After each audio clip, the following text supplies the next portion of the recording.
الله الرحمن الرحيم. السلام عليكم ورحمة الله تعالى وبركاته. إخواني أخواتي، مرحبا بكم في قناة عالم الوالدة اللي هي قناة الجميع، فألف مرحبا بالجميع.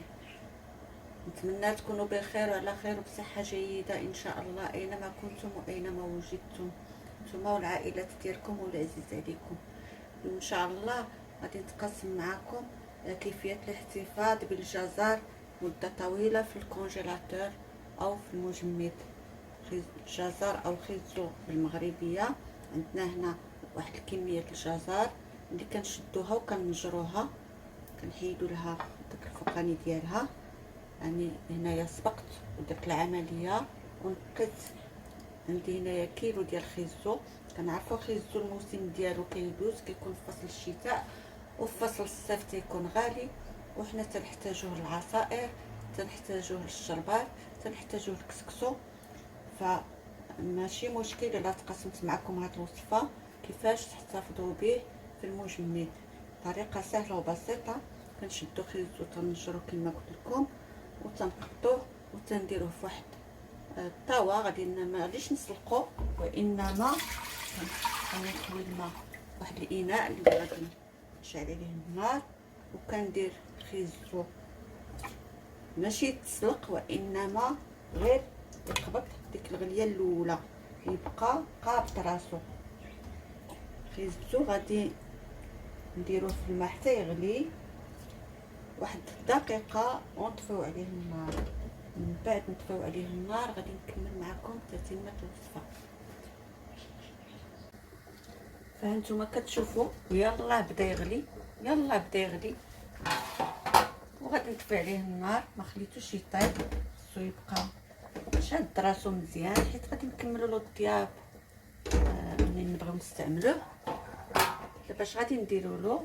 غادي نهزوه، ما غاديش نخليوه في هذا الماء، غادي نهزوه ونحطوه في واحد الاناء ونخليوه يبرد. نحيدوه من الماء باش نحبسوا له الطياب.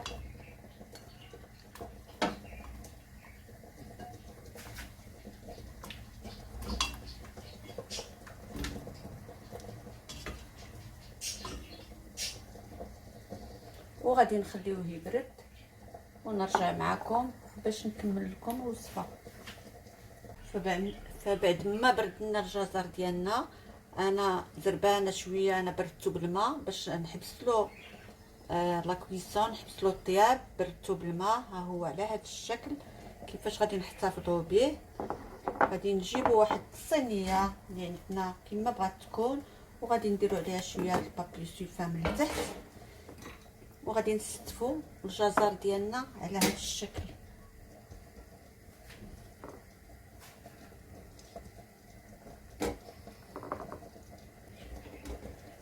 ونوليو نعاودو نغطيوهم.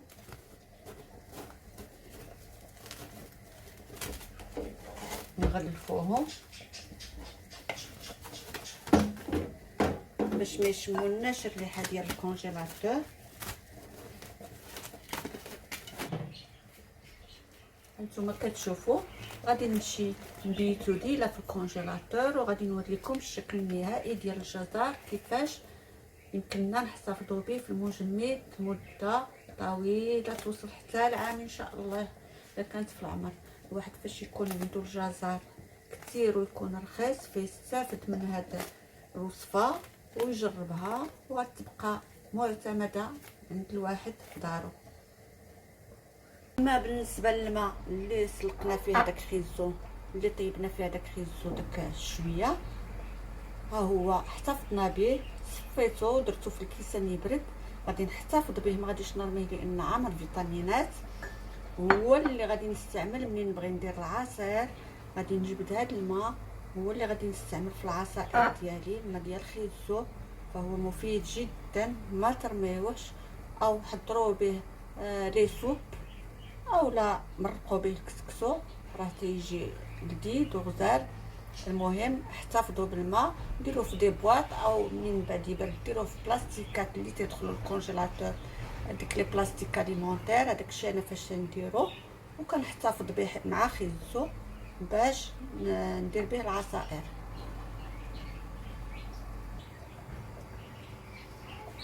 فهانتوما كتشوفوا بعد ما بات ليله كامله الجزر ديالي في الكونجيلاتور، راني خرجته باش نحيدو من هاد الصينيه. هانتوما كتشوفوا الحبه كي دايره، تيبقى ديطاشي، ما تيبقاش لاصقه وحده على الاخرى. الطريقه تتخليك انك تقدري تهزي غير جزره وحده وديري بها العصير، تختاري الكميه اللي بغيتي ديال الجزر باش تحضري به اطباق. هانتوما كنشد واحد البلاستيكه، هذه هي طريقتي في احتفاظ بالجزر، وكندير الجزر ديالي في البلاستيك. ما غادي يطرالو حتى شي حاجه، ما غاديش يلصق لان ديجا كونجلي. وغادي نردو للكونجيلاتور.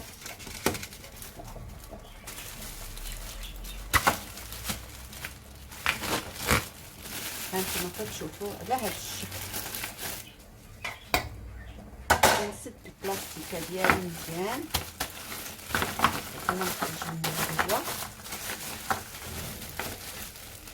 وغادي نردو للكونجيلاتور باش نحتفظ به. هذه هي الطريقه الصحيحه للاحتفاظ بالجزر للوصفات.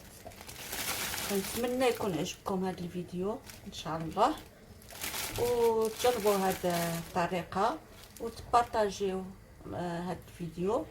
والى اللقاء فيديو قادم ان شاء الله، وصفه قادمه باذن الله تعالى، ودمتم في رعايه الله وحفظه.